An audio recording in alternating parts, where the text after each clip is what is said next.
ચણસમાં ST ડેપોમાં ઉનાળાની ગરમીમાં ઠંડી છાશનું વિતરણ કરવામાં આવ્યું. પૂર્વ ધારાસભ્ય ગાંડાજી ચેલાજી ઠાકોર દ્વારા તેમની ધર્મપત્નીના થયેલ સ્વર્ગવાસ નિમિત્તે ચણસમાં એસટી ડેપોમાં ઉનાળાની બળબળતી ગરમીમાં ઠંડી મસાલેદાર છાશનું વિતરણ કરવામાં આવ્યું હતું. ચણસમાના પૂર્વ ધારાસભ્ય ઠાકોર ગાંડાજી ચેલાજીના ધર્મપત્ની રાણીબા તેમના સ્મરણાર્થે આજરોજ ચણસમા ખાતે ભારત વિકાસ પરિષદના સહયોગથી ચણસમા એસટી ડેપોમાં ઉનાળાની ગરમીમાં પેસેન્જરોને ઠંડક મળે તે નિમિત્તે ઠંડી છાશનું વિતરણ કરવામાં આવ્યું હતું. આજના આ દિવસે ચણસમા ભારત વિકાસ પરિષદના પ્રમુખ દરજી અરવિંદભાઈ ઉધેદારો તમામ સભ્યો હાજર રહ્યા હતા અને ઇટોડાના ઠાકોર ગાંડાજી ચેલાજી તથા તેમનો પરિવાર હાજર રહ્યો હતો. રિપોર્ટર કમલેશ પટેલ, પાટણ.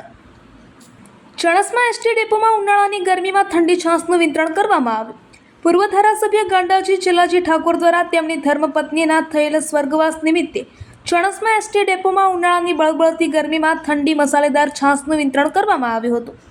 ચણસમાના પૂર્વ ધારાસભ્ય ઠાકોર ગાંડાજી ચેલાજીના ધર્મપત્ની રાણીબા તેમના સ્મરણાર્થે આજરોજ ચણસમા ખાતે ભારત વિકાસ પરિષદના સહયોગથી ચણસમા એસટી ડેપોમાં ઉનાળાની ગરમીમાં પેસેન્જરોને ઠંડક મળે તે નિમિત્તે ઠંડી છાશનું વિતરણ કરવામાં આવ્યું હતું.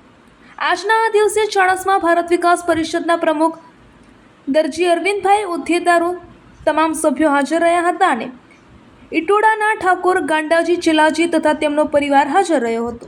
રિપોર્ટર કમલેશ પટેલ, પાટણ. આજ રોજ ભારત વિકાસ પરિષદ ચણસમા તરફથી ચણસમા બસ સ્ટેશનમાં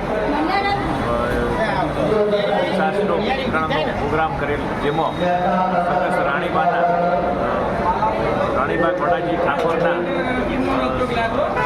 સ્મરણાર્થે ગોડાજી ચેલાજી ઠાકોરના સહયોગથી લગભગ 1000 જેટલા ઠંડા છાશના ગ્લાસનું વિતરણ કરેલું અને બસ સ્ટેશનમાં આવતા જતા મુસાફરોએ તેનો લાભ લીધેલ છે અને તે આ પ્રોગ્રામ સફળ બનાવવામાં ભારત વિકાસ પરિષદ ચણસમાના તમામ સભ્યોએ ખૂબ જહેમત ઉઠાવેલી.